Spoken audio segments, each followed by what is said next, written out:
खरगोश, तीतर और धूर्त बिल्ली की कहानी। दूरस्थ वन में एक ऊंचे पेड़ की खोह में कपिंजल नामक तीतर का निवास था। कई वर्षों से वह वहां आनंदपूर्वक जीवन व्यतीत कर रहा था। एक दिन भोजन की खोज में वह अपना खोह छोड़ निकला और एक हरे भरे खेत में पहुंच गया। वहां हरी भरी कोपलें देख उसका मन ललचा गया और उसने कुछ दिन उसी खेत में रहने का निर्णय किया। कोपलों से रोज अपना पेट भरने के पश्चात वह वहीं सोने लगा। कुछ ही दिनों में खेत की हरी भरी कोपलें खाकर कपिंजल मोटा ताजा हो गया। किंतु पराया स्थान पराया ही होता है। उसे अपने खोह की याद सताने लगी। वापसी का मन बना, वह अपने खोह की ओर चल पड़ा। खोह पहुंचकर उसने वहां एक खरगोश को वास करते हुए पाया।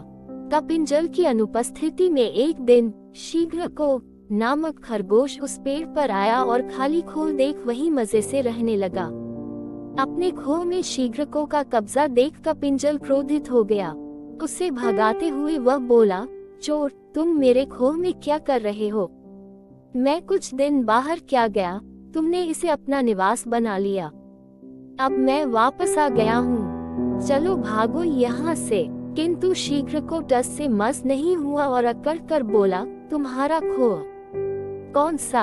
अब यहाँ मैं रहता हूँ, ये मेरा निवास है। इसे छोड़कर जाने के उपरांत तुम इस पर से अपना अधिकार खो चुके हो, इसलिए तुम यहाँ से भागो। कपिंजल ने कुछ देर विचार किया। उसे शीघ्रको से विवाद बढ़ाने में कोई औचित्य दिखाई नहीं पड़ा। वह बोला, हमें इस विवाद के निराकरण के लिए किसी मध्यस्थ के पास चलना चाहिए, अन्यथा ये बिना परिणाम के बढ़ता ही चला जाएगा। मध्यस्थ हम दोनों का पक्ष सुनने के पश्चात जो भी निर्णय देगा, हम उसे स्वीकार कर लेंगे। शीघ्रको को भी कपिंजल की बात उचित प्रतीत हुई और दोनों मध्यस्थ की खोज में निकल पड़े। जब कपिंजल और शीघ्रको में मध्य ये वार्तालाप चल रहा था, ठीक उसी समय एक जंगली बिल्ली वहां से गुजर रही थी। उसने दोनों की बातें सुन ली और सोचा, क्यों ना स्थिति का लाभ उठाते हुए मैं इन दोनों की मध्यस्थ बन जाऊं। जैसे ही अवसर मिलेगा मैं इन्हें मारकर खा जाऊंगी। वह तुरंत पास बहती एक नदी के किनारे माला लेकर बैठ गई और सूर्य की ओर मुख कर आंखें बंद कर धर्मपाठ करने का दिखावा करने लगी। कपिंजल और शीघ्रको मध्यस्थ की खोज करते करते नदी किनारे पहुँचे। धर्मपाठ करती बिल्ली को देख उन्होंने सोचा कि ये अवश्य कोई धर्मगुरु है। न्याय के लिए उन्हें उससे परामर्श लेना उचित प्रतीत हुआ। वे कुछ दूरी पर खड़े हो गए और बिल्ली को अपनी समस्या बताकर अनुनय करने लगे, गुरुवर, कृपया हमारे विवाद का निपटारा कर दीजिए।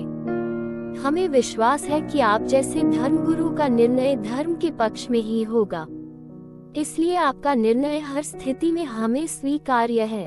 हम में से जिसका भी पक्ष धर्म विरुद्ध हुआ, वो आपका आहार बनने के लिए तैयार रहेगा।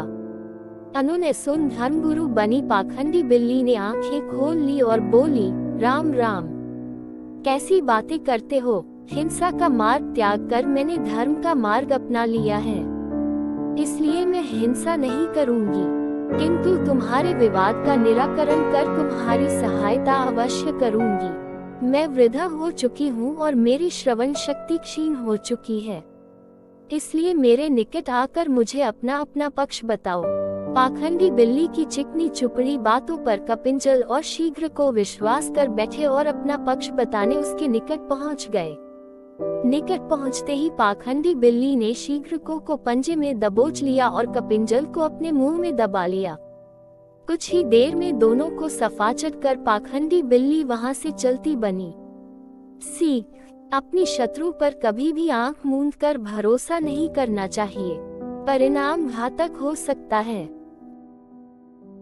कृपया आपके अपने चैनल हिंदी स्टोरी वर्ल्ड को लाइक, सब्सक्राइब और शेयर कर दीजिए। थैंक यू मेरे प्यारे दोस्तों।